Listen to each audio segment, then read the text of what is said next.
There was a legend that spoke of a demon king who once asked a mage what drove mages to go to such lengths. The mage answered that there was something she wanted and needed to protect. With that mindset, her power flowed without limits. She would fight the demon king and protect everyone. The demon king was eventually destroyed after being struck by the mage's holy lightning, and their battle came to an end. Fajiti was a city located in the southern region of the Alzano Kingdom. This city was born and developed alongside the Alzano Imperial Magic Academy. That day, Rumia saw a man who had hurt his finger while trying to light a fire. She approached him and healed the wound using her magic. The Alzano Kingdom was known as the center of magical power because the Alzano Imperial Magic Academy had been standing for over 400 years. Thanks to Rumia's spell, the man's injury healed completely. He guessed that Rumia must have been a student at the academy and praised her for her skills. Rumia told him that, in reality, using magic outside the academy was forbidden, and she asked him to keep it a secret. The man thanked her just as Sistine came over. Rumia then said goodbye to the man before continuing on with Sistine. The academy was not only proud of its long history, but was also a center for advanced magical studies, praised as one of the most prestigious schools. Many well-known mages were alumni of the academy. As Rumia and Sistine walked to school, Sistine wondered why Rumia had not gone on ahead as she had asked. Rumia explained that she could not leave the daughter of the house she was staying in by herself. Sistine told her not to say things like that, even as a joke, because she already thought of Rumia as family. Rumia apologized. Rumia then mentioned that it was unusual for Sistine to forget something. Perhaps it was because of that matter. Their teacher, Mr. Huey, had suddenly retired, and today they would have a substitute teacher. Sistine hoped the substitute would be like Mr. Huey. As they were walking, a man suddenly came running toward them. Sistine quickly used her magic to throw him into the air, and he landed in a nearby fountain. Rumia quietly asked Sistine if she might have gone too far, and Sistine admitted that she had. They went over to the man, who was now soaking wet but thankfully unharmed. The man asked if they were all right and warned them to be careful since cutting across like that could be dangerous.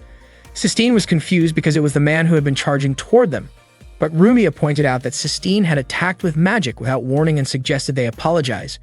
Instead, the man became even more smug, insisting it was their fault.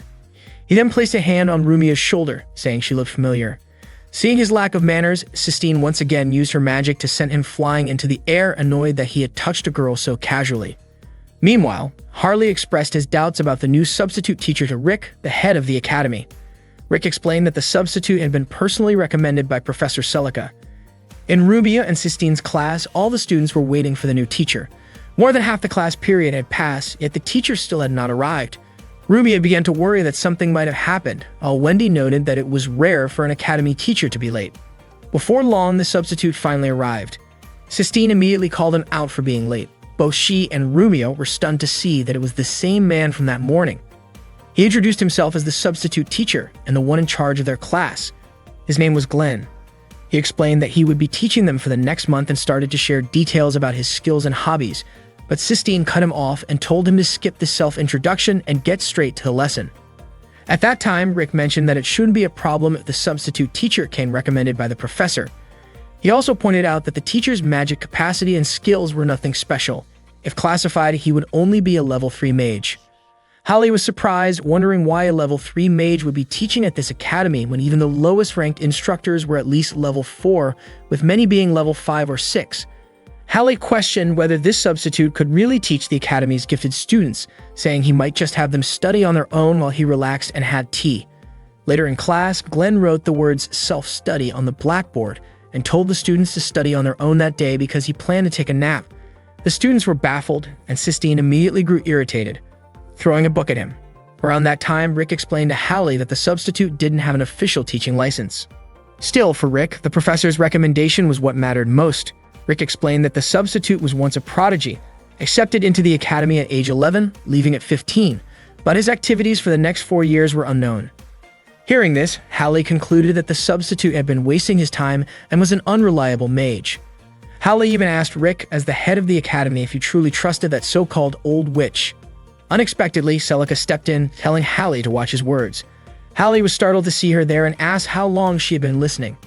Celica said she didn't care if Hallie spoke poorly about her, but she wouldn't forgive anyone who insulted the substitute in front of her. She commanded that Hallie take back his words. Seeing her stern stance, Hallie left the headmaster's office. Celica apologized to Rick, and Rick admitted Hallie's reaction wasn't surprising. After all, the academy had just hired a mage without teaching experience. Celica said she would take responsibility for whatever the Academy achieved under these circumstances. Rick was curious why she was going so far and asked what Glenn meant to her. Celica replied there was nothing special between them. She simply wanted Glenn to live his life to the fullest. When Glenn began teaching, he wrote on the board in such poor handwriting that it was impossible to read. The students commented that they had never seen anyone look so unmotivated before. Wendy was baffled at how unserious he was, especially after getting smacked by Sistine earlier. His teaching style was confusing, and his eyes looked completely lifeless. Lynn then asked Glenn a question about a rune alphabet spell he had just explained, saying she didn't understand how to translate it into everyday language. Glenn casually said he didn't know either and told her to figure it out herself.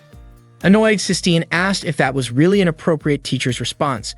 Glenn simply replied that he didn't know, and when Sistine told him to find the answer and explain it in the next class, he argued it would be faster for her to look it up on her own. Rubia had to calm Sistine down, and Glenn asked whether anyone had ever taught them how to use a dictionary. The bell rang and Glenn ended the lesson, making Sistine even more frustrated. Yeeple even muttered that Glenn was an irresponsible teacher. After that, the girls in Sistine's class began changing clothes for their upcoming alchemy practice, with Glenn assigned as the supervisor. Sistine, still irritated, jokingly teased Rumia about her figure, making lighthearted comments about how it seemed different from her own. Rubia told her to knock it off, but Sistine kept going with her playful remarks. Suddenly, Glenn barged in, kicking the door open, and questioned why they even needed to change clothes for alchemy practice.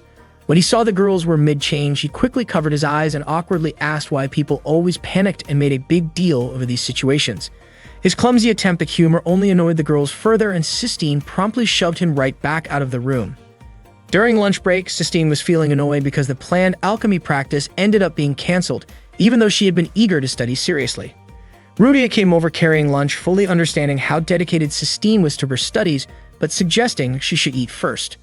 At that moment, Sistine was still thinking about the promise she had made to her grandfather to uncover the mystery of the Melgalia Sky Castle, and how she needed to master a lot of magic in order to achieve it.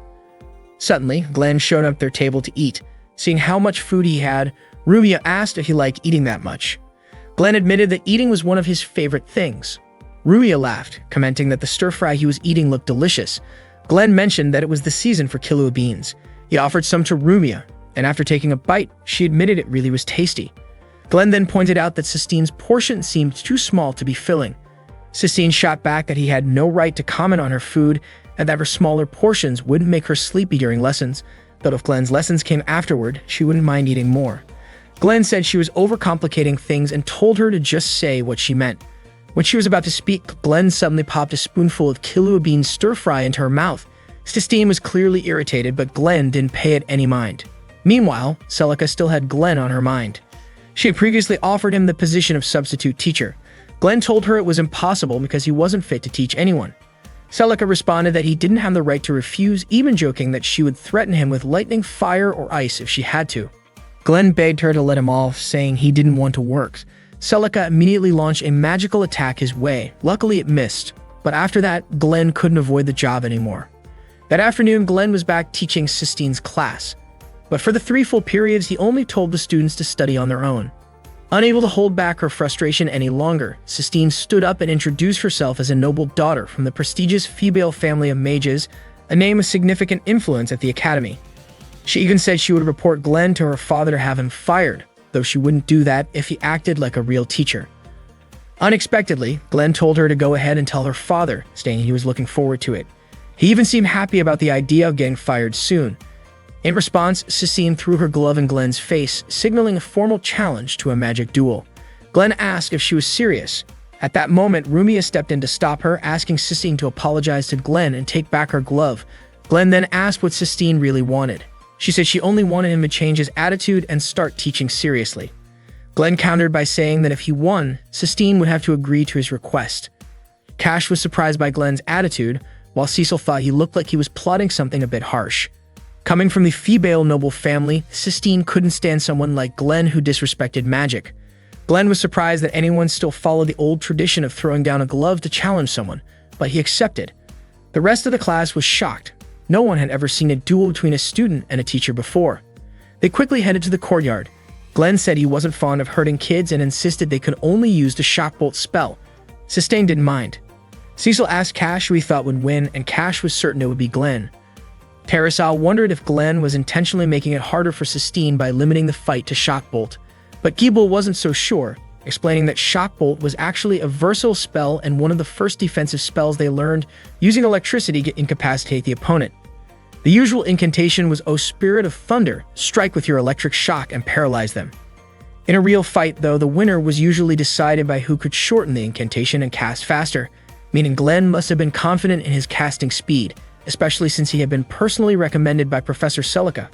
Glenn told Sistine she could attack from any direction. Sistine refused to back down, thinking to herself that as long as she stayed true to who she was, she would never allow a man like Glenn to roam free. Even if she were humiliated, she would still refuse to give in, because her pride as a mage was on the line. Sistine cast a spell and aimed her magic attack at Glenn. Glenn simply smiled, and the magic struck his body. He collapsed instantly. Startled, Sistine asked if she had broken any rules. Glenn tried to get back on his feet and explained that he had intentionally let her win the first round since the match had 3 rounds in total. In the second round, Glenn attempted to cast his spell, but Sistine was faster. Once again, her magic hit him squarely. Glenn hadn't expected Sistine to be that skilled, so he suggested making it a 5-round match. Trying to trick her, Glenn then went on the offensive, but he was still slower in casting his spell. Her magic struck him yet again. Seeing this, Sistine suspected that Glenn might not be able to cast the Shock Bolt spell in a single phrase. Glenn denied it, saying that shortening an incantation was considered taboo, but that didn't mean he couldn't do it. However, all the students realized that he really couldn't. Sistine declared herself the winner of the duel and told Glenn to act like a proper teacher tomorrow. Glenn claimed he had never promised anything and didn't even know what she was talking about. He acknowledged Sistine's talent, forgave her, and said their duel was a draw. Then, without warning, he made a run for it. That day, Sistine was deeply disappointed in him. That day, Glenn was back teaching Sistine's class, and as usual, he just told the students to study on their own. Sistine was baffled. Even after losing a duel against him, Glenn still acted the same way. She couldn't believe he was ignoring a mage's agreement. Lynn came over to Glenn's desk to ask about something she didn't understand, but Sistine said it was pointless to ask him anything. She believed Glenn didn't even understand the greatness or depth of magic and offered to teach Lynn herself. Seeing this, Glenn asked if Sistine's magic was really that amazing. Sistine explained that magic was a study about the very foundation of the world and the answer to the timeless question of why they and the world existed. She said magic was a way for humans to find a path to a higher level of existence. Glenn then asked what the point was in studying the foundations of the world. Sistine replied that she had already explained it. It was to reach that higher level. Glenn asked what higher level meant. Was it becoming a god? And what real benefits did magic bring to humanity? He gave an example. Medical science could save people from illness, agriculture and architecture could benefit society in countless ways, but magic, in his view, had no real use. Sistine insisted magic wasn't that shallow. It was about searching for the meaning of the world and humanity itself. But Glenn was only baiting her. He suddenly claimed that magic was useful for killing people. The whole class froze in shock. Glenn went on, saying that while swordsmanship might kill 1 person, magic could kill 10, and no other field could match it in that regard. He added that magic was deeply connected to killing, and that it was a worthless field that had advanced by taking lives. He honestly didn't understand how people could spend their whole lives studying something so pointless. Unable to accept that, Sistine slapped him hard, tears welling up in her eyes before she ran out of the classroom. That afternoon, Glenn started reflecting on what was so great about magic. He realized the problem wasn't with magic. It was with his own immaturity. He decided to finish his work for the day, and after that, he knew he'd have to make it up to Celica. If he worked hard enough, he was sure she'd forgive him. While wandering through the academy, Glenn spotted Rumia in a room, drawing a magic circle. He immediately went over. Rumia apologized, saying she just wanted to practice making one. Glenn agreed to supervise. Rumia told him the magic circle wasn't working at all. Glenn explained she was missing Mercury. In his view, students often focused too much on invisible concepts while ignoring what was right in front of them, and that proved they tended to overestimate magic. After pouring Mercury into the circle, he told her to try again using the full 5-word arrangement from the textbook, without abbreviating anything. When Rumia recited the spell, the circle lit up beautifully. It was the first time she had ever seen such a perfect magic circle. Glenn told her that anyone could do it. Seeing how happy she was with her first successful magic circle reminded him of the first one he had ever created. On their way home together, Rumia asked if Glenn actually liked magic, since she'd seen him smiling earlier, but Glenn insisted he hated it. She then asked what he had been doing before becoming a teacher at the academy. Glenn admitted he had just been a shut-in, living off others, and that he had been relying on Celica for a whole year. When Rumia tried to dig deeper, Glenn told her not to ask about his past. Instead, Glenn asked why Rumia and her friends were so obsessed with magic, when in his opinion it didn't deserve such admiration. Rumia explained that she wanted to make magic truly useful for humanity. To do that, she needed to understand it better. He also had a debt to repay to someone. When Glenn asked what she meant, Rumia told him that 3 years ago, she had been exiled from her home. Around the time she started living with Sistine, she was captured by an evil mage and almost lost her life, until a heroic mage appeared and saved her. The hero defeated the evil sorcerers one by one. At that moment, Rumia was terrified. But once she realized that the hero had saved her, she felt a strong desire to lead humanity so it wouldn't fall behind in the study of magic. To do that, she knew she had to deepen her understanding of magic. She believed that was the only way she could truly thank the man who had rescued her. In her heart, she thought of him as the one who brought light when she had been crying alone in the dark. That night, Rumia reminded Glenn to apologize to Sistine. She told him it mattered because Sistine had a deep connection with her late grandfather through her magic, and that bond was important to her. It turned out that Sistine's grandfather had once told her the reason he became a mage was to reach the celestial castle of Melgalius. When she was a child, Sistine had told him that she would become an even greater mage than he was and uncover the secrets of that floating castle. The next day, Glenn apologized to Sistine in front of the whole class. He admitted he had gone too far, and after that, he began the day's lesson. But before starting, he bluntly told the students that they were all fools, which naturally shocked everyone. He explained that after observing how they studied, it was obvious to him that they didn't truly understand magic. The students weren't happy about being called out like that. Hebel, for instance, couldn't believe those words had come from a third-rate mage who supposedly couldn't even recite a single line of the Shockbolt spell. Glenn decided to prove a point. He started with the Shockbolt incantation and called them fools again for not realizing something so simple. He recited the standard 3-line spell and cast it. Hearing this, Teresa dismissed it as unimpressive because he had taken 3 lines to do it, and Wendy smugly claimed they had all mastered it long ago. Glenn pointed out that those with proper control could shorten it to 2 lines, but then he posed a question. What would happen if a 3-line spell was expanded into 4 lines instead? Hebel quickly replied that the spell would fail, and Glenn agreed, but asked if they knew exactly what kind of failure it would be. Wendy confidently said the magic would just go wild. Glenn doubted her supposed mastery of Shockbolt, then demonstrated what he meant, casting a 4-line version, which caused the bolt to curve off course.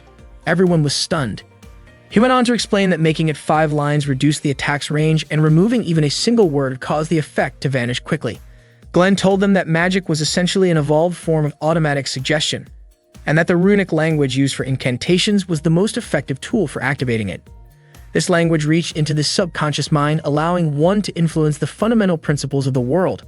Magic, he said, wasn't about studying the principles of the world, it was about exploring the human heart. Seeing the students still doubtful that ordinary words could have such power, Glenn gave an example. He casually called Sistine White Cat, which made her visibly annoyed. Then with a straight face, he told her he had loved her from the first time they met. In an instant, the white cat turned bright red. That, he said, was proof that ordinary words could influence someone's mind. Sistine promptly threw a book at his head in frustration. Glenn explained that magic worked a lot like grammar and sentence structure. Both could shape the subconscious however one wanted. He gave another demonstration, surprising the class when he managed to cast a spell while speaking in a lazy, almost careless tone. The trick, he told them, was to let the subconscious handle the incantation. He then asked what came to their minds when they heard the words white cat. The same principle applied to spells. If they understood the meaning behind them, pronunciation wouldn't be hard. But if they ignored the fundamentals and only memorized what was in the books, then their learning process would be foolish. In his view, they were nothing more than mages who could only parrot incantations. After that, Glenn began teaching them the true basics. Rick acknowledged Glenn's talent in teaching, and Celica wasn't surprised at all since Glenn had always been gifted at guiding other students. Celica even mentioned that Glenn was the best student she had ever taught from the very beginning. Unfortunately, Hallie didn't share that sentiment and was even planning to have Glenn expelled from the academy.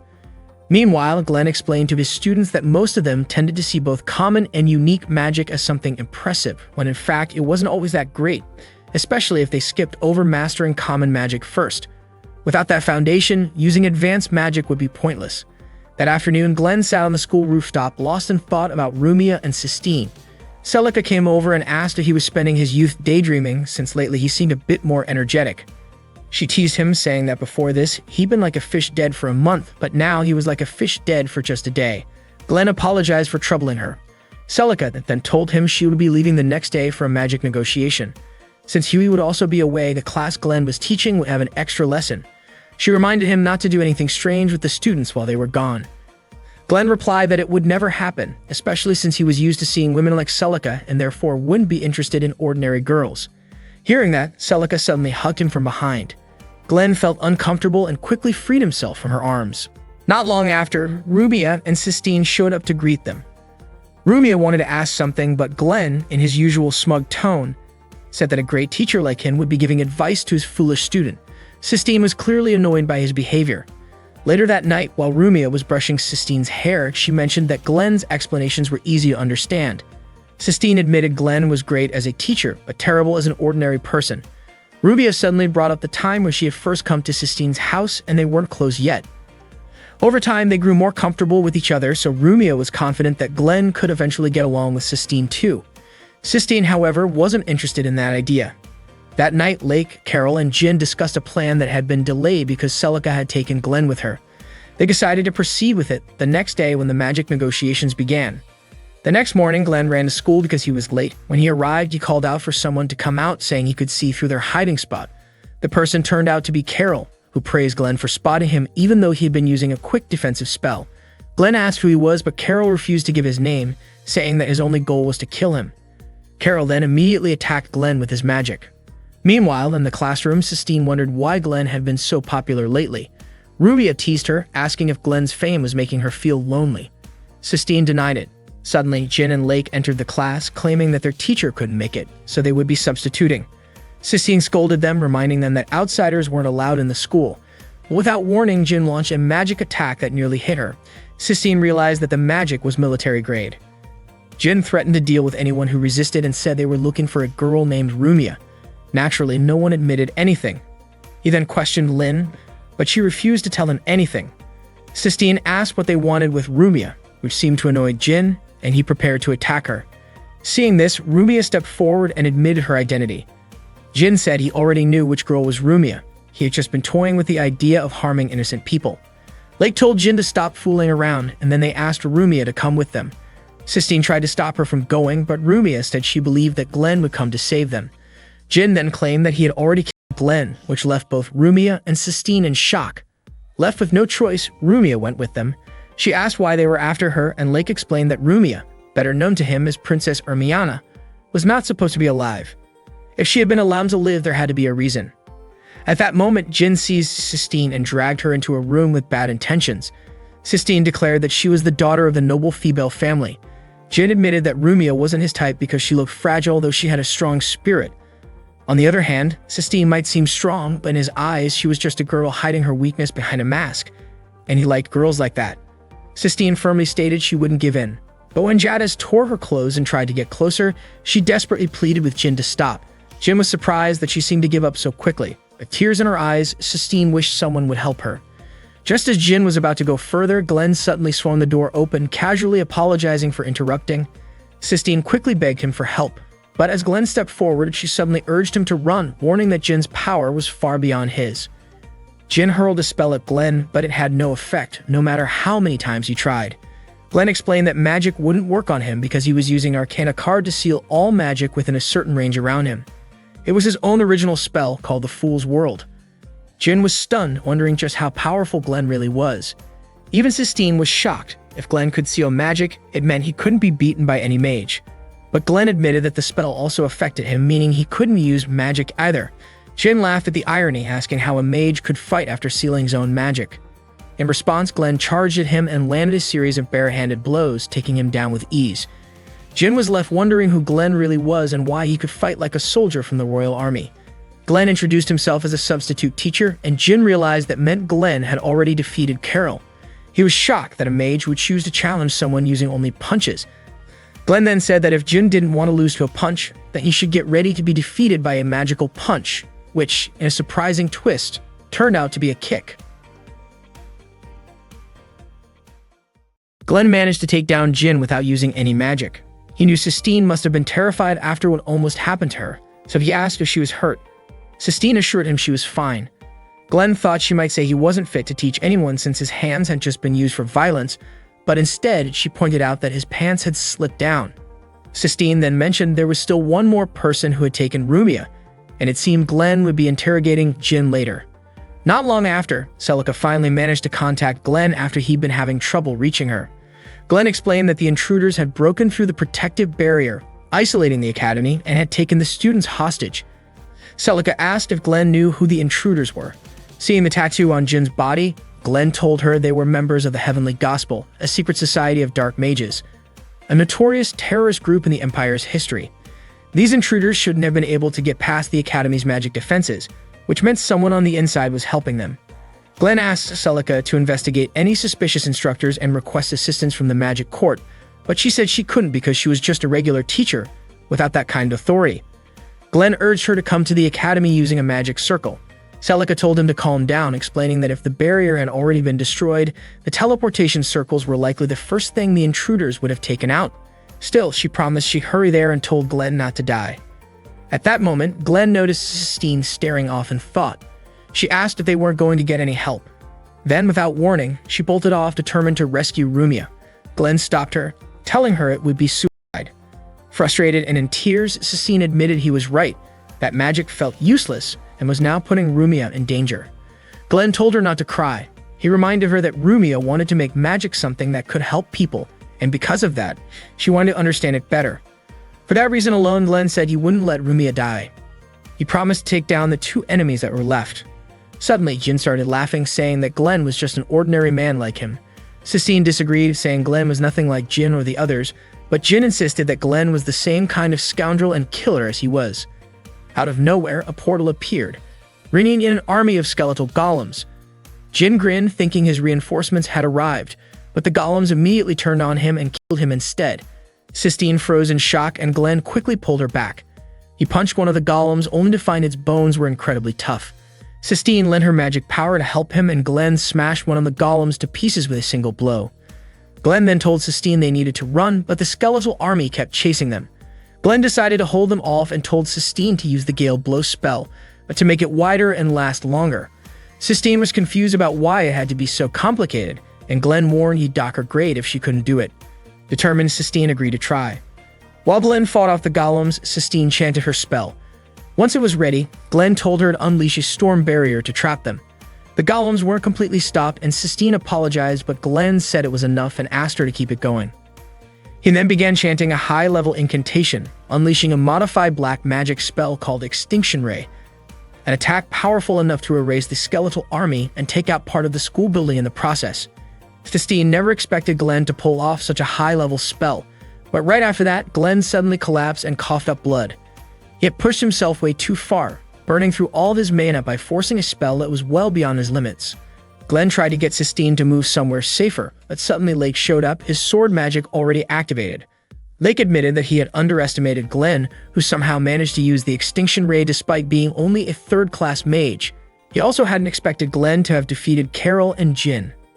Glenn asked Sistine if she was strong enough to neutralize Lake's sword magic with Dispel Force. Sistine honestly said there was no chance of that happening. Glenn then pushed her out of the way. Lake asked why Glenn wasn't running. He said he knew Glenn could use the Fool's World spell to cancel magic, but that technique didn't work once a spell was already active. Lake then sent his swords flying, and one of them managed to cut Glenn. If Glenn had been able to use Fool's World, those swords wouldn't have done a thing. Glenn tried to cast Red Lion, but Lake quickly disrupted it. Lake called Glenn slow and started casting Red Lion himself, but Glenn immediately countered with Savage Lightning Emperor and a Spear of Light aimed straight at him. Lake blocked with both swords. He figured it was safer to evade using his swords, because if he tried to continue with magic, Glenn would just nullify it and force him into a physical fight. On the other hand, if Lake stuck to sword combat, he risked taking a direct hit from Lightning Pierce. Lake was now curious about who Glenn really was. Glenn simply said he was just a substitute teacher. Lake didn't buy it. He then launched all four of his swords toward Glenn. Glenn tried to cast Dispel Force, but before he could finish, the swords pierced him. Lake realized Glenn was completely out of energy. Fortunately, Sistine had been quietly casting Dispel Force herself, restoring Glenn's strength. Grabbing one of the swords, Glenn dashed straight toward Lake. Lake tried to reactivate his sword magic, but Glenn was already right in front of him and drove the blade into his body. In that moment, Lake remembered hearing about a skilled mage killer working with a court mage course. Then he collapsed. Glenn hated having to do something so unpleasant, but he was relieved Sistine had understood what he was trying to do earlier. After Sistine had fallen, she realized she had only been a burden to him. But she also remembered his earlier question about neutralizing Lake's sword magic with Dispel Force, which told her that if Glenn had only been trying to help her escape, he wouldn't have asked that at all. After that, Glenn told her they needed to get moving. Sistine warned him he wasn't in any shape to fight, but he said there was no time to think about that. Before long, pain hit him again. Sistine tried to heal him with magic. Glenn muttered that all he'd ever wanted was to be a heroic mage. Eventually, both of them drifted off to sleep. When Glenn woke up, he got a call from Celica, who asked about the situation. She told him the teleportation circle had indeed been destroyed, and that she was currently trying to gather reinforcements. She also explained that a barrier had been set up around the school to stop anyone from escaping. Glenn asked where the teleportation circle near the school was located. Celica told him it was at the top of a very tall tower. Glenn said it hadn't actually been destroyed. The destination point had simply been reset to create an escape route. Celica wasn't convinced, saying that would take at least half a day. Glenn glanced over at Sistine, who was still asleep, and quietly thanked her, feeling grateful she was with him. He then decided it was time to go see Rumia. Without wasting another second, Glenn sprinted toward the tall tower. When he arrived, he found Rumia being held captive. Rumia felt relieved because Glenn had come to save her. At that moment, Glenn just realized that the mastermind behind everything was Huey, the teacher who suddenly retired. Glenn thought that just having a handsome face was already a problem for Huey, let alone all of his evil deeds, which had completely drained his patience. Glenn used the Fool's World spell to seal the magic, but it turned out that the magic circle's inscription would be finished in 10 minutes. At that time, Rumia would be transferred to their organization, and the white magic ritual called Sacrifice would activate, consuming her soul to generate mana that would blow up the entire academy. Rumia begged Huey to stop his plan. Then Glenn realized that Huey was the missing teacher before he arrived. He would explain that the human bomb had been planted a year ago, prepared for the right moment. Glenn called Huey and his group the Sky Virtue Investigators, basically a bunch of fools. Huey said it was a game. If Glenn could cancel the magic circle binding Rumia, then the sacrifice wouldn't activate. But if Glenn waited for the Fool's World to run out of time, the cancellation wouldn't be in time. Glenn got frustrated because he was given such a tough choice. Rumia urged Glenn to run away so she could survive. Huey also warned that Glenn couldn't kill him because if Huey died, all the magic binding Rumia would activate immediately. With no other choice, Glenn bit his hand to draw blood. Rumia was obviously shocked to see this. Glenn quickly wrote a spell using his blood to break the magic circle. Huey didn't expect Glenn to use his own blood as the trigger and admitted it was an extraordinary method. The spell Glenn recited was meant to break the magic circle and calm the foundation of all the principles. Glenn succeeded, but Huey told him to hurry because that was only one layer of the circle, and there were 5 layers total. Hearing this, Glenn got even more annoyed and immediately started writing the spell with his blood on the next magic circle. Rumia felt very worried about Glenn's condition and asked him to save himself, but Glenn told her to be quiet. Rumia warned that if Glenn kept using the magic like this, he might die. Glenn replied that if he died, Sistine would probably be happy. Rumia started crying and asked why Glenn was willing to go so far and even sacrifice himself. Glenn confessed that he always wanted to be a heroic mage, but the magic world was a dirty and bloody place.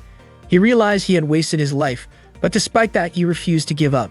He said if he ran away now, the life he spent trying to be a hero would be meaningless, and he didn't want that to happen. That was when Glenn felt extremely frustrated. Glenn got his spirit back because there was only one last layer of the magic circle left. Unfortunately, he was vomiting blood and had no strength left. Rumia screamed hysterically, seeing Glenn helpless. Glenn even tried crawling closer to the magic circle, but he couldn't reach it because he was out of mana. Glenn apologized to Rumia and immediately lost consciousness. Rumia shouted Glenn's name and pushed through her pain to pull her hand out of the magic circle. He was shocked by what Rumia did. Her hand finally reached Glenn, and she knew it was because Glenn wouldn't give up that her hand could reach him. She started restoring Glenn's strength. Slowly, the power she gave flowed into Glenn's body. Seeing this, Hugh became even more scared. Not long after, Glenn woke up. It turned out that Rumia had saved him. Glenn had heard before about someone with a special ability to increase the power of those she touched. Glenn got back up and quickly wrote his blood on the magic circle to break the last layer. The magic circle shattered and the blast spread out of the tower. Sistine saw the explosion from below. Huey admitted defeat and asked whether he would die for following the organization's orders or for betraying the academy. Glenn didn't care. He felt pity but said it was all Huey's fault for not choosing his own path, so he had to pay for his bad actions himself. Glenn then punched Huey in the face, knocking him down. Soon after, Sistine came up to the tower and approached Rumia. Rumia asked Sistine to be quiet because Glenn was sleeping on her lap. Sistine was very grateful to Glenn for saving her. The next day, Glenn found out that Rumia, who was said to have died from illness 3 years ago, was actually Ermiana's daughter. Celica explained that the punishment for those with special abilities was still very harsh, especially if an entire noble family was angered. At the school, only Celica and the principal knew the truth about this. Glenn didn't really care about that, but Celica asked why he still wanted to be a teacher despite everything. Not long after, Glenn heard Rumia's voice calling him from downstairs. It turned out Sistine wanted to ask about the lesson Glenn had just explained. Glenn admitted that he wanted to keep teaching because he was curious to see what his students would achieve, and because it suited his free time well. He quickly went to meet the two of them, and Rumia deliberately pushed Sistine towards Glenn. After that, Glenn went on to meet other students who had questions about the lesson. That day at the royal palace, Queen Alicia was feeling anxious and wanted to visit the Royal Alzana Magic Academy. At the same time, Zelos was walking down the palace hallway with Eleanor. He asked Eleanor why Queen Alicia was so eager to go there.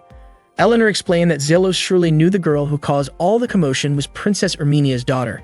Zelos then realized that Queen Alicia was worried about the princess's safety. They immediately went to see Queen Alicia. Zelos, as the Empire's highest commander of the Imperial Guards, approached her regarding the Royal Alzana Magic Academy. He assured the queen that he would protect her safety throughout the journey and the competition. Queen Alicia thanked him for his dedication. Zelos was about to say something else, but Queen Alicia already knew about the girl who was rumored to have died. Zelos mentioned that only a few people in the kingdom knew about that, and that he understood the visit was meant to reveal the true identity of that girl. Queen Alicia ended their conversation by saying she would always remember Zelos' advice, and Zelos then left. Queen Alicia was convinced that the princess hated her.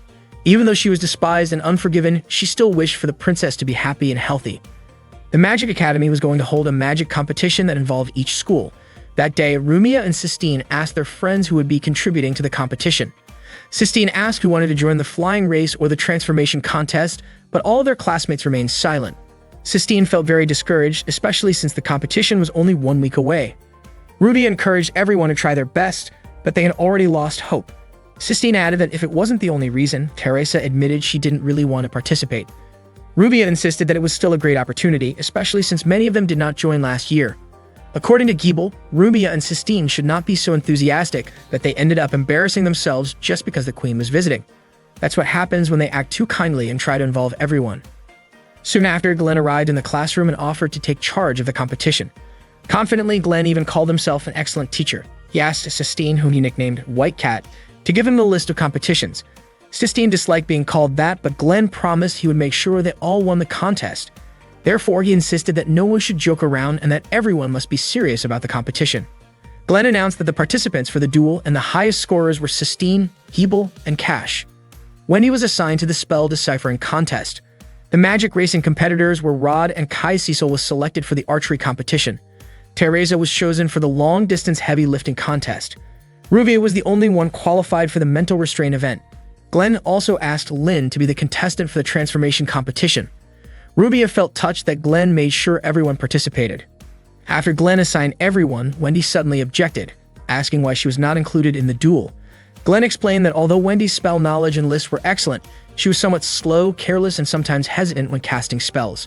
Therefore, Glenn chose Cash for the duel because he had quick reflexes and good decision-making skills.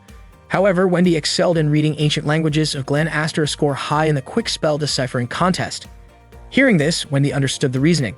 Glenn also mentioned that the magic race would involve black magic controlling gravity and was confident that Rod and Kai could handle it.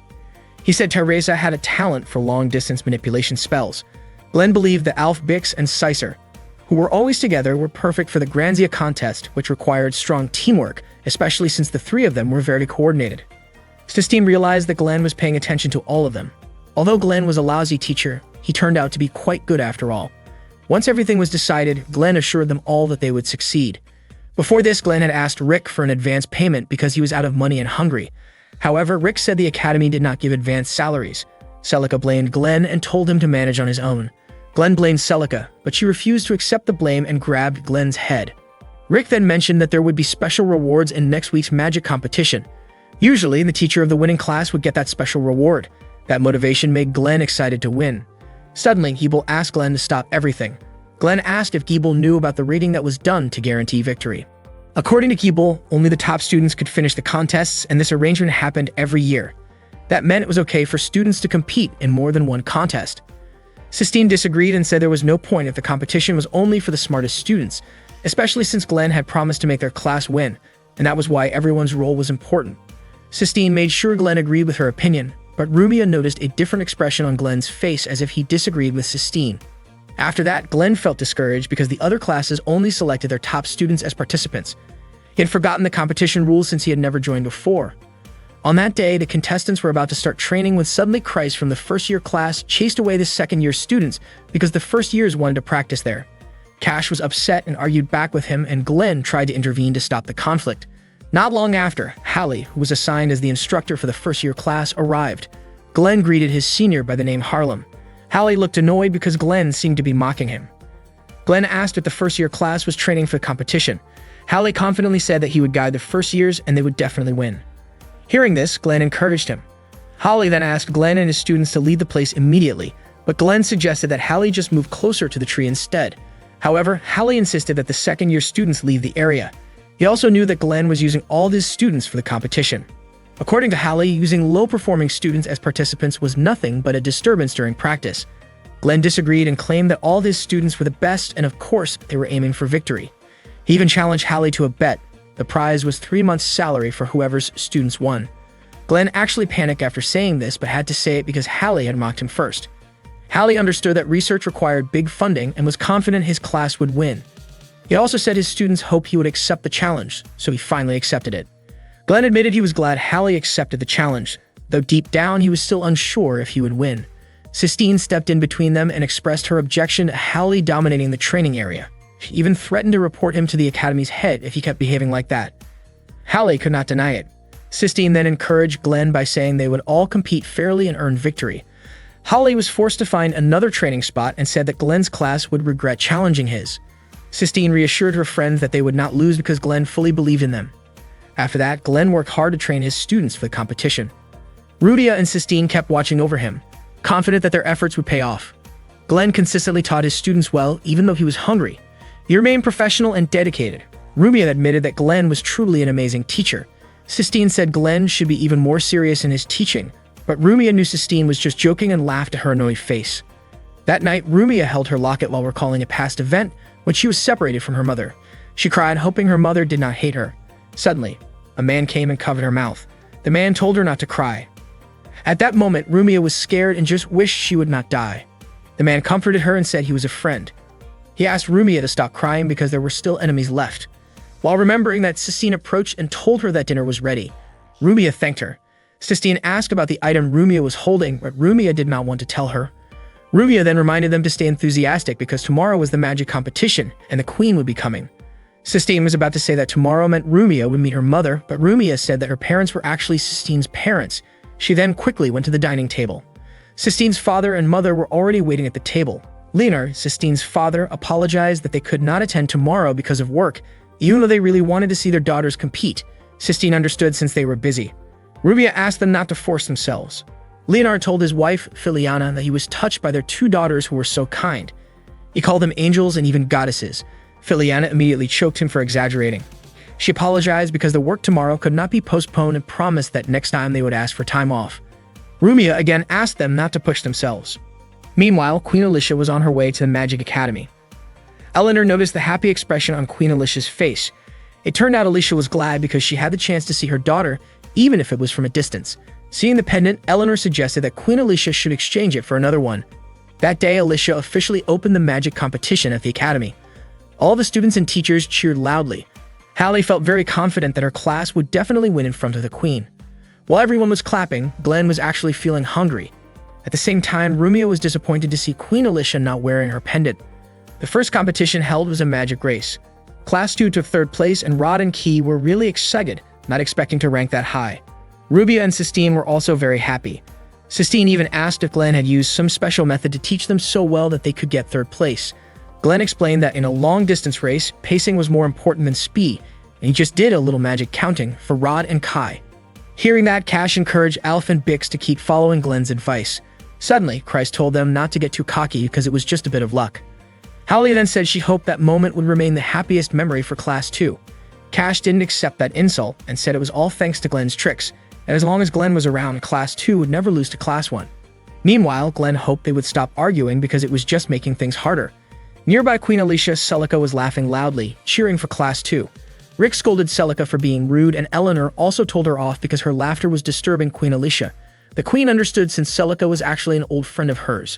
Queen Alicia asked if Glenn was really that amazing to make Celica so happy. Celica said Glenn was just an ordinary guy but always managed to do unexpected things. The next competition was a magic sniper contest, and Cecil from Class 2 got 4th place. Cecil was very happy because Glenn's advice had helped him a lot.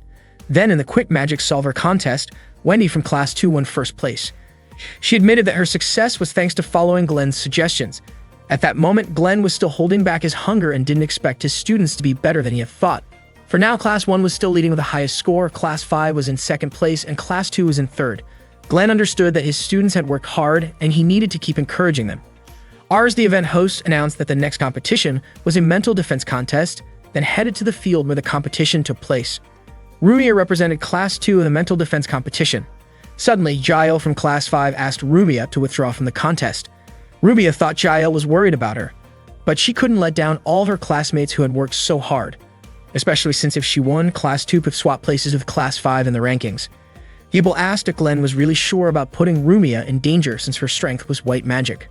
Glenn said Rumia's real strength was her mental toughness.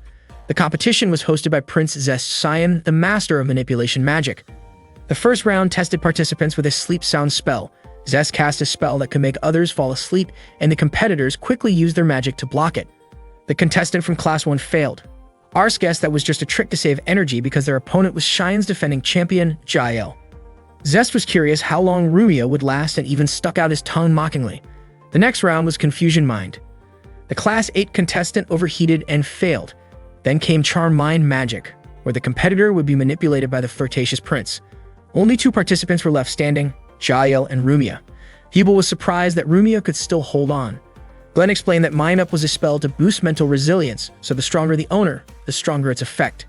This round was probably easy for Rumia, but Jael was strong too. Next came Mind Break Magic, which was the hardest and most dangerous because it could damage the mind and cause unconsciousness. Surprisingly, both Jael and Rumia still managed to hold on. Jael asked Rumia again to quit, but she refused to give up for the sake of all her friends. Zest then increased his strength, which made Rumia fall to her knees, but she was not ready to give up yet. Suddenly, Glenn told Rumia, who was in the 2nd year, to step back. Rumia insisted that she was still able to continue, but Glenn stopped her anyway. Sistine also said that if it was painful, Rumia didn't have to hold herself back. Glenn acknowledged that Rumia had tried her best, but her opponent was also strong and he apologized. Rumia said she felt happy to have fought alongside them. Meanwhile, Jael suddenly fainted while standing and Zest decided to declare Rumia the winner. Even though Rumia had to withdraw, she had managed to resist the mind break earlier. Everyone cheered loudly, and Rumia was overjoyed to have won the competition. At that moment, Queen Alicia felt grateful to see Rumia smiling and having good teachers and friends. Celica even offered to do whatever she could if Queen Alicia asked her to, but the queen declined, knowing that the fact she had neglected Rumia wouldn't change. She was already very satisfied that day just to see Rumia happy. Celica asked if it was enough to just watch from afar. Eleanor encouraged Queen Alicia to try being honest with herself, even if only for that day. Queen Alicia smiled as she watched Rumia enjoying her time with her friends. The Magic Tournament at the Magic Academy was still underway, and surprisingly, Glenn and Class 2 were not stopping their push for the rankings. At that time, Albert and Riel finally managed to find Glenn, who had left earlier without saying a single word to them. Riel intended to approach Glenn, but Albert stopped her. Riel admitted that she wanted to settle her matters with Glenn, and she asked if Albert did not want to see Glenn as well. Albert admitted that there were many things he wanted to ask Glenn, but their mission at the moment was more important. Their current task was to keep an eye on the Royal Guard unit that was protecting the Queen. Apparently, Albert had received news about suspicious activity among the Royal Guards, and there was a possibility that they were plotting something against the Queen. That was exactly what their commander feared. Riel still wanted to resolve her personal business with Glenn. It was still lunch break, and all the students were eating their packed lunches together. Meanwhile, Glenn was still starving and looked like he was about to eat Sharat's twigs again. Suddenly, Lynn approached Glenn and asked if the competition she was going to join could be replaced with another participant. The event Lynn was supposed to join was the Transformation Magic Contest. She explained that she had been practicing the self-illusion spell as much as she could, but it was difficult for her to perform it properly. Glenn asked her about her own feelings. Did she not want to participate, especially since she liked transformation magic? Lynn admitted that she did enjoy it, saying that transforming was like having a chance to become someone else. Hearing that, Glenn encouraged her to just join the competition. However, Lynn felt that everyone was motivated to aim for victory with Glenn, and she was afraid of holding them back. Glenn explained that the event that day was more of a showcase match and part of the festival, so as long as they had fun, that was enough. Lynn was still unsure, so Glenn reviewed self-illusion with her and asked her what it meant. Lynn replied that it was a form of black magic wrapped in illusion. According to Glenn, self-illusion was not a grand incantation that reshaped the body into something else. He immediately demonstrated his illusion act, transforming himself into Rumia, and explained that all Lynn needed to do was visualize it clearly. In his view, her self-illusion was failing because her mental image was still too vague. Glenn then asked what she truly wanted to transform into. Lynn said she wanted to become the angel form of Goddess Latilica. Glenn told her to borrow a book about Goddess Latilica to strengthen her visualization and assured her that she would succeed because she was more talented than she realized. He also told her not to be afraid of failure, even promising to defend her if anyone blamed her later. Lynn laughed when she saw Rumia's face speaking in a man's manner. She understood and decided to try it. Not long after, Sistine came over, thinking that it was Rumia, and invited her to have lunch together since she had prepared a lunchbox for her. Glenn, who was still in disguise, could barely contain himself at the sight of food right in front of him. He thought to himself that deceiving his own student just to get food was wrong, but his hunger made it hard to resist. Sistine assumed Rumia was extremely hungry. Glenn quickly grabbed the lunchbox and was about to eat it when the real Rumia appeared. Sistine was shocked and instantly dispelled the disguise, revealing Glenn's true form. Upon realizing that it was Glenn tricking her just to steal a student's lunch, Sistine angrily blasted him away with her magic. She was frustrated, especially since she had woken up early to make that lunch. Glenn landed in the bushes of the school's back garden, stunned at how hard Sistine had thrown him. Still hungry, he sat on a bench, lamenting his life that had come to the point where he could only chew on sherrod twigs to fill his stomach. Before long, Ruby approached him, bringing him some food. Glenn was moved to see it, thanked her sincerely, and immediately devoured the sandwiches. The freshness of the tomatoes, the delicious meat, and the thinly sliced cheese blended into a perfect harmony in every bite. Glenn asked if Rumia had made them herself. Rumia admitted that she was rather clumsy and not very skilled at cooking, and that she had been asked to keep the identity of the actual cook a secret. She explained that the person who made it had woken up early to prepare the lunch, got into an argument, and decided not to give it away. Since it would have gone to waste, Rumia took it. Glenn said he was grateful to the girl who made it, adding that the man who rejected such a lunch was a fool. Feeling full, he thanked Rumia again for the delicious meal. Rumia was sure that the girl who made it would be happy to know. As they were about to head back, someone suddenly came up asking to speak with Glenn. He said he had no time to chat because he was busy, until he saw that the person was none other than Queen Alicia. Meanwhile, Zeros was asking his troops where Queen Alicia was. One of his men apologized for being careless, and Zeros ordered them to search for her. In truth, Celica had hidden the queen using her magic, allowing her to slip away without arousing the guard's suspicion. Eleanor approached Celica and told her something that left her shocked. At that moment, Glenn knelt before Queen Alicia. It had been a year since they last met, and the queen asked if he had been doing well. Queen Alicia apologized to Glenn for being forced out of the magic territory forces, even though he had served the country for so long. Glenn brushed it off, saying he had only quit because he was bored with the job. He told Queen Alicia not to lower her head to someone as worthless as him. Glenn was puzzled about why Queen Alicia came without any guards, but it turned out she had purposely come to see Rumia. Queen Alicia warmly greeted Rumia, asking how she was and how her life had been with the female family. She was deeply moved to meet her and called her by the name Ermiana. Rumia noticed the pendant Queen Alicia wore and realized it was different from her own. She apologized and said the queen must have mistaken her for someone else, admitting she was not the late Princess Ermiana El Kel Alzano. Queen Alicia looked saddened, realizing Ermiana had died in the plague 3 years ago. She apologized for making Rumia uncomfortable. Rumia quickly left. At that moment, Queen Alicia understood that Rumia truly struggled to accept her, and in that moment didn't even see her as a mother. The queen then returned to the palace, but before leaving, she asked Glenn to take care of Rumia. When she arrived back at the palace, Zeros confronted her. He apologized but said he needed to secure her for the time being. The royal guards then detained Queen Alicia. Meanwhile, Albert used his magic to check on her situation and could hardly believe Zeros would do such a thing. Zeros was the commander of the royal guard. 40 years ago, during the Great War, he was rumored to have fought evenly with the master swordsman Johannes, and he was not the type to act recklessly. Hearing this, Riel was ready to go kill all their enemies, but Albert stopped her. He told her that the royal guards were the most loyal soldiers to Queen Alicia and he was sure they wouldn't harm her, believing they must have something else planned. Riel suggested attacking the enemy head-on. Meanwhile, the magic competition was still going on. Teresa from Class 2 had just completed the 50-kilogram lift, winning the weightlifting event. At that time, Glenn's thoughts wandered to a former princess who had been cast aside because of her special abilities. Suddenly, Sistine came up to him.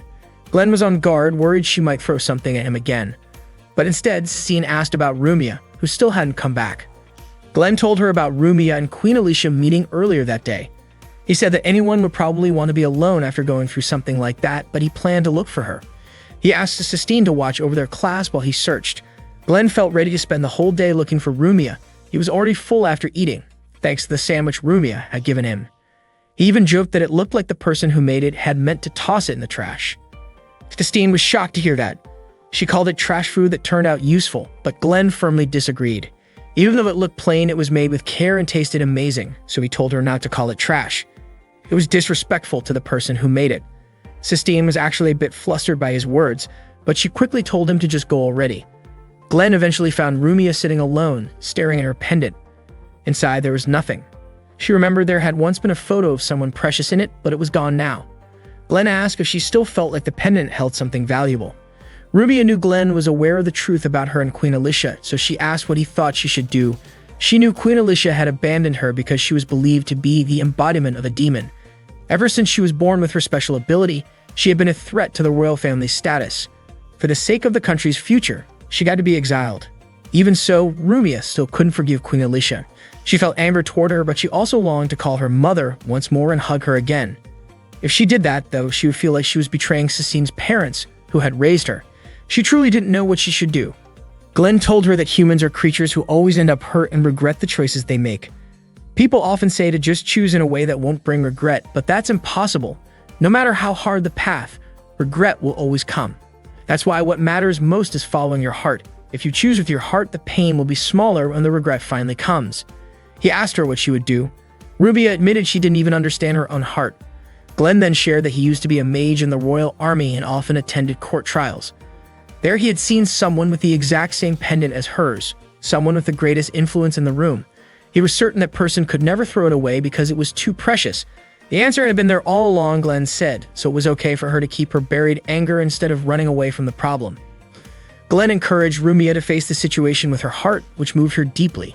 He admitted that he wasn't in the best position to say that since he had once run away himself. Rumia confessed that she felt terrified whenever she thought about Queen Alicia's cold gaze.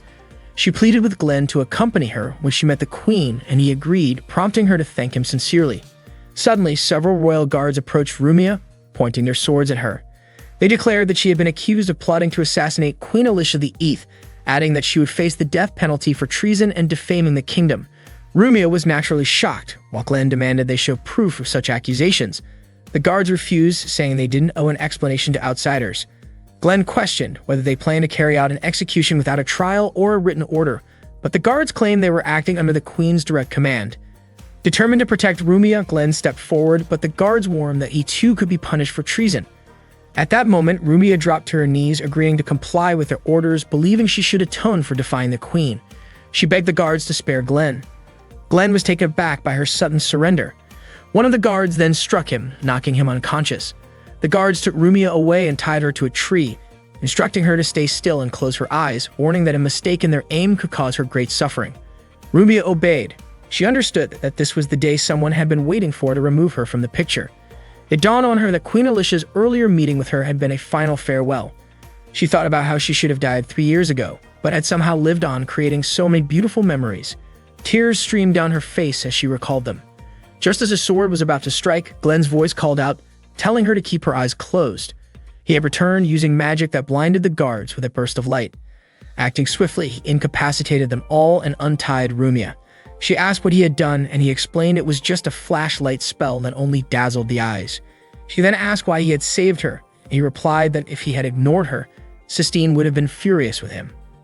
Rumia urged him not to joke, pointing out that by doing this, he had gone against the kingdom. Glenn reassured her not to worry, saying that the Queen wouldn't have her eliminated without a trial, and that he was certain someone else was orchestrating this behind the scenes.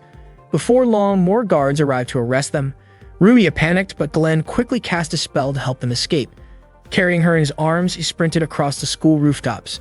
Their problem now was figuring out how to bypass the guards and reach Queen Alicia. Glenn realized they might not need to meet her face to face. He contacted Celica and asked if she was with the Queen.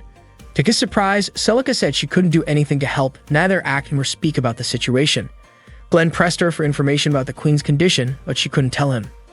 He then asked why the guards had gone out of control and why the Queen had ordered Rumia's punishment. Celica told him that only he could resolve this matter, urging him to understand the meaning behind her words and to remember what happened when he met the Queen earlier. Glenn pieced together that Queen Alicia was likely surrounded by guards and her commander, Zelos. The realization left him troubled and unsure of what to do next. At that moment, Albert and Rial appeared. Without warning, Rial drew her sword and pointed it directly at Glenn. That day, Eleanor told Celica that the necklace Queen Alicia was wearing was actually a conditional curse necklace. Hearing this, Celica was shocked. It turned out the Royal Security Forces planned to sacrifice Queen Alicia's life for the so-called noble mission of the Celestial Goodwill Investigators. Zelos and Eleanor were secretly working together on that mission. Eleanor explained there was only one way to break the curse if they wanted to save Queen Alicia. Celica sincerely hoped Glenn would be able to do it. Meanwhile, Glenn was busy protecting Rumia from Rial's attacks. Rial demonstrated alchemy magic. She and Alf were part of the Royal Magical Court's special forces. Glenn unleashed his ice magic, but it seemed useless. Rial was preparing close-range alchemy attacks while Albert readied a long-range sniper shot. Glenn's position was locked down, making it impossible to dodge both attacks. But surprisingly, the bullet ended up hitting Rial instead, knocking her down. Moments later, Alf approached Glenn and greeted him, leaving Glenn stunned to see Albert there as well. After that, Glenn grabbed Rial's ear in frustration for nearly getting him killed. Rumia asked Glenn who they really were. He explained that Albert and Rial were old comrades from his time in the Royal Army, members of the Royal Magical Court's elite execution unit. Albert was known as Star No. 17, while Rial carried the title of War Chariot No. 7. Rial scolded Albert for casting military magic inside the city, though she had just done the same. Annoyed, Glenn pulled her ear again. Albert then told Glenn that the royal guards had been keeping a close watch on Queen Alicia, and it looked like they had taken it upon themselves to carry out a plan to remove the former princess. This shocked Rumia. Albert added that Celica was currently in the main hall, but seemed unable to make a move.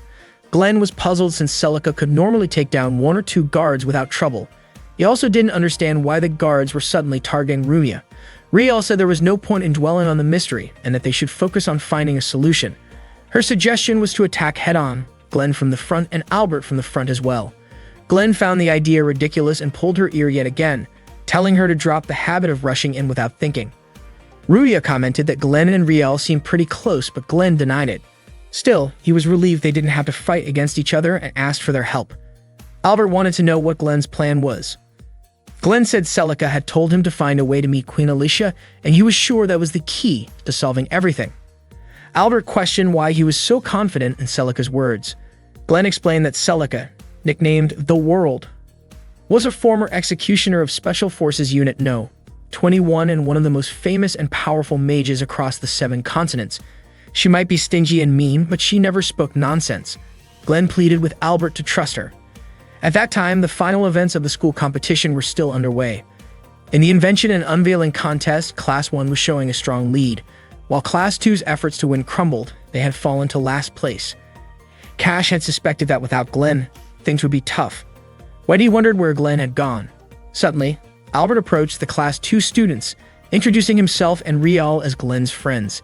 He explained that Glenn had urgent business he couldn't put off and had asked Albert to guide Class 2 and help them win the magic competition. Meanwhile, Glenn was running with Rumia in his arms, evading the royal guards. The Class 2 students were understandably awkward around the newcomers. Out of nowhere, Rial took Sistine's hand and urged the class to trust her and Albert. Sistine seemed to already know about them and asked them to help lead Class 2. Her friends were surprised at how quickly she trusted them. Sistine explained that no matter who was leading, everyone in Class 2 already knew what they needed to do: beat Class 1 together. Besides, if they lost while Glenn was away, he would probably call them pathetic. Just imagining that was enough to get Wendy and Giebel annoyed.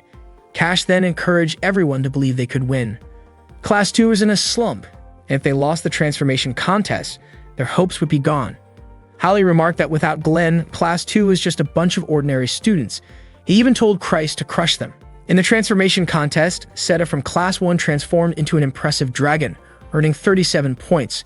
Lynn started feeling hopeless. Albert went up to her, telling her to stay calm and just do what she had practiced. He reminded her that the magic competition was part of the festival, and if anyone mocked her for failing, he'd personally deal with them using his steel fist. The way he said it reminded Lynn of Glenn, which helped her relax a little.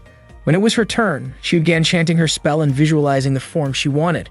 She successfully created the image of the angelic goddess Latilica, unexpectedly earning a perfect score of 40 points, surpassing Seta's score. Momentum swung back to Class 2. Next came the Granzia event, which Class 2 also won. This tied the total score at 195 points each with Class 1. The last event was the Magic Duel, and the winner of that duel would decide the overall champion.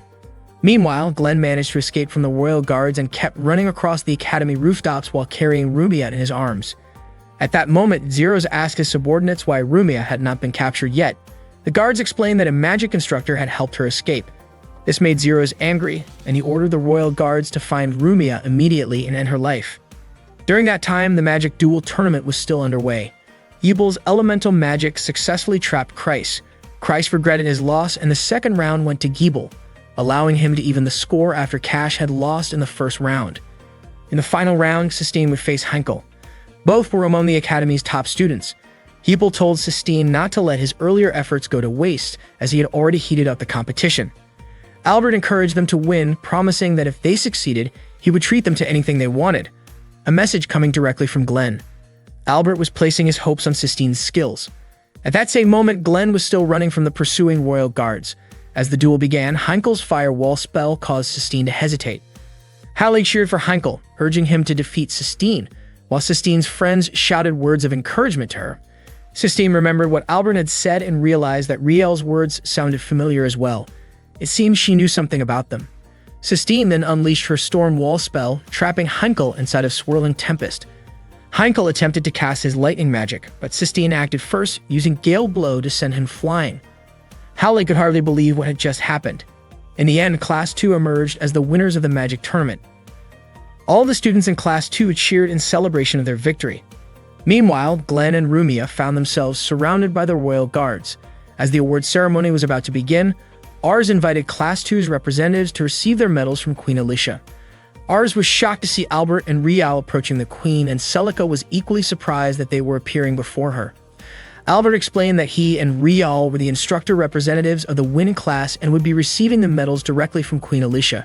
However, to everyone's astonishment, Albert and Rial suddenly transformed into Glenn and Rumia. Zeros could hardly believe it, since Glenn and Rumia were supposed to be under pursuit by the royal guards. It turned out that Glenn and Rumia had switched places with Albert and Rial by using self-illusion magic. Sistine realized that her suspicion had been correct. Rial was actually Rumia.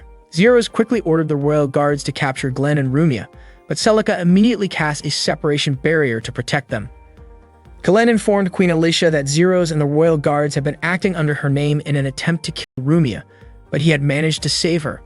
He asked the Queen to order an end to this unreasonable violence. Zeros refused, saying that once everything was over, he would take full responsibility, even at the cost of his own life. However, only the Queen would bear the burden of the nation, which had to be protected at all costs. He also said that Queen Alicia had already sacrificed so much to protect her own life, and he urged her to give the order for the sake of everyone. Queen Alicia then commanded that Rumia be punished, saying she could not allow her to remain alive. She went so far as to say that she wished Rumia had never existed, admitting she had never loved her and had always regretted giving birth to her. Hearing this, Glenn was shocked and wondered why Queen Alicia was lying. Rumia's strength seemed to leave her as she tried to confirm whether those were truly the Queen's feelings. Zeros readied his twin swords. Glenn, now panicking, asked Celica what was really happening, but she stayed silent. Glenn could not understand the situation. He had thought everything would be resolved once they met the Queen.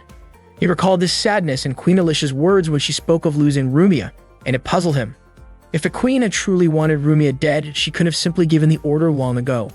Glenn was convinced there had to be a reason why she could not speak the truth. He remembered Celica asking him to solve this matter. Suddenly, Glenn complimented the Queen's necklace and asked her to remove it, but she was unable to do so. At that moment, Glenn understood. He told Rumia that Queen Alicia did, in fact, love her. Glenn quickly ran toward Queen Alicia, but Zeros blocked his way with a sword, injuring his arm. Just as Zeros was about to stab him, Rumia shouted loudly and Queen Alicia threw her necklace. Seizing the moment, Glenn kicked Zeros hard. The necklace shattered, revealing it was a conditional curse. If the wearer removed it, they would die. If the time ran out, they would die. If they revealed how to remove it, they would die. And the only way to break it was to kill Rumia. Celica immediately wrapped Glenn's wound with a bandage and told him she trusted him completely. Zeros was confused as to why the curse hadn't worked, and Glenn revealed the Fool's Arcana card he had used to seal all magic within a certain range. Glenn asked Queen Alicia to stop hiding the truth. Rumia realized that if the Queen had accidentally spoken, she would have been killed. Piecing it all together, Glenn understood there had to be a cursed object involved. He then hugged Rumia and apologized for hurting her again, expressing how grateful he was that she was safe. Hearing this, Rumia's tears flowed uncontrollably, and she called Queen Alicia mother. The royal guards were relieved that the queen had finally been saved. Meanwhile, Albert confronted Eleanor and explained that his mission was to keep an eye on certain royal guards who had recently been acting suspiciously, and to investigate the background of those close to Queen Alicia. He recognized Eleanor as a heretical witch from the Sky Salvation Bureau and asked why she wanted to kill Rumia. Eleanor admitted not all royal soldiers were fools, that mentioned the Akashic records, claiming that was the only purpose of Princess Rumia. When Eleanor tried to escape, Rial attacked her, but unfortunately, Eleanor managed to teleport away. Frustrated, Albert immediately informed Glenn that the mastermind behind everything was Eleanor, the Queen's headmaid, meaning the Sky Salvation Bureau had infiltrated the kingdom deeply. Albert and Rial decided to return to plan a countermeasure and told Glenn to be careful. Glenn thanked them, though Rial still gave him a stern warning. Not long after, Rumia approached Glenn and smiled at him. At that moment, Queen Alicia was about to take her leave. She asked Celica to look after Rumia, making sure she stayed healthy and happy. That night, Glenn and Rumia walked together. Rumia said she felt relieved after talking about so many things with her mother, and it was all thanks to Glenn. Glenn insisted he hadn't done much. Rumia then asked how he knew her mother had been lying. Glenn explained that 3 years ago, when Rumia was kidnapped, Queen Alicia had asked for his help to save her daughter, and he had seen her cry back then. Rumia understood, realizing that's why Glenn still remembered the promise he made 3 years ago to protect her. Glenn took that promise seriously. Rumia felt grateful for being saved by both Glenn and her mother. Glenn mentioned that the second-year students had also worked hard, and it was time to reward them. They had gathered in a cafe where Sistine even looked tipsy from eating too much brandy cake. Sistine hugged Glenn and said she was impressed he had saved Rumia again.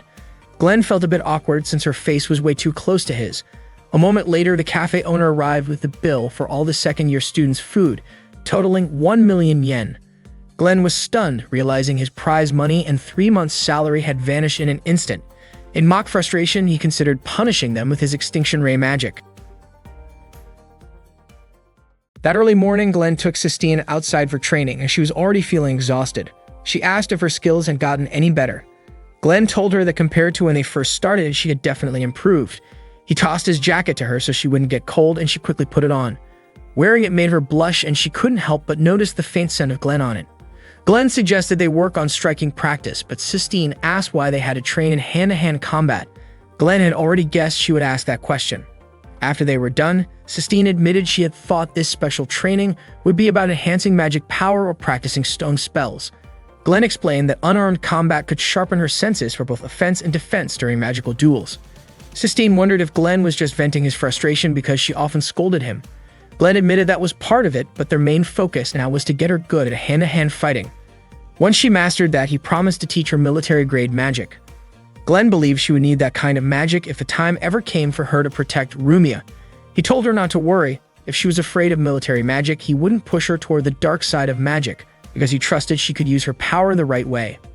As daylight broke, Sistine earnestly asked for Glenn's guidance and encouragement. Later at school, Sistine and Rumia approached Glenn, who was sitting alone looking deep in thought.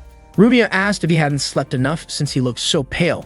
Sistine guessed it was because Glenn worried about Rumia so much that he waited for her there every day. Glenn denied it, saying it was just coincidence they took the same route at the same time. Suddenly, Rial showed up and drew her sword at Glenn, saying she had missed him. Glenn blocked her attack and demanded to know why she suddenly went after him, asking if she was trying to kill him. Rial explained she was just following Albert's advice, who told her to greet a fellow comrade like that. Glenn wondered if Albert secretly disliked him. Sistine remembered seeing Rial at the magic competition before. They asked if she was the transfer student since she was wearing a school uniform. It turned out the royal government had decided to send an official guard for Rumia, and their plan was to disguise a mage as a transfer student. Glenn was surprised that the chosen person was Rial. Rumia felt reassured knowing Rial was there for her, but unexpectedly, Rial said she was actually there to protect Glenn instead. Glenn reminded her that her job was to protect Rumia, but Rial seemed more interested in guarding him. Annoyed by her nonsense, Glenn grabbed her ear and made it clear she had to keep her identity and mission a secret, even shaking her a little so she would understand. That day, Glenn introduced Rial to the class as the new transfer student. The boys were clearly thrilled to see how cute she was. Glenn asked everyone to be friends with her. When it was her turn to introduce herself, Rial simply stated her name. Glenn encouraged her to share more about herself, like hobbies or anything else, but she instead revealed that she was a soldier in the Royal Army and part of the Special Forces of the Court Mage Division. Hearing that, Glenn immediately covered her mouth and whispered for her to just say she was from Eteria, dreamed of joining the Royal Army, and came to the academy to study magic. The boys whispered among themselves that she was a bit strange but still cute. Wendy then asked if Rial came without her family. Glenn quickly told them not to ask about her family, explaining that she was an orphan, which made Wendy apologize. Soon after, Cash asked what Glenn's relationship with Rial was since they seemed to know each other. Rial declared that Glenn meant everything to her and that she had decided to live only for him. The girls in class cheered at her boldness, while the boys felt rejected. Glenn panicked at her statement, while Sistine's face showed a hint of disappointment. That day, the second-year students were being graded on using the Shock Bolt spell to destroy golems. Sistine successfully destroyed all 6 targets in a single strike. The other students were impressed, and Rumia praised her for how much she had improved lately. Glenn called her amazing, making her blush and reply that it was nothing unusual. Next, it was Rial's turn. The students were curious about her abilities, especially since she had said she wanted to join the Royal Army, but her Shock Bolt attacks kept missing. Glenn realized he had never actually seen her use Shock Bolt before and began to doubt whether she really was from the Royal Army.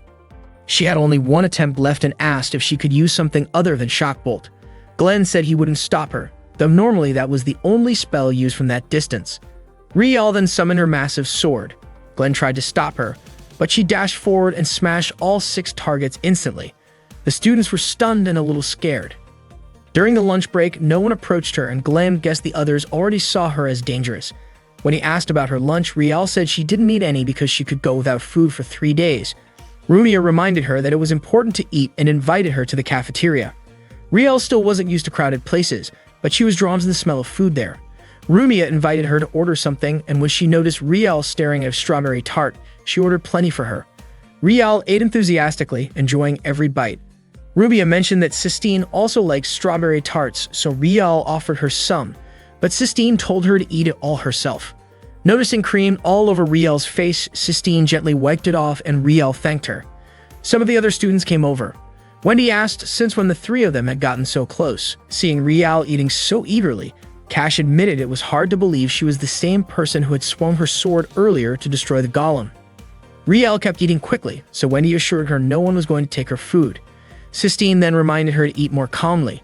From a distance, Glenn watched the scene, relieved that Rial was making friends. Later, Glenn met with Celica and asked what the military was thinking when they sent Rial to watch over Rumia.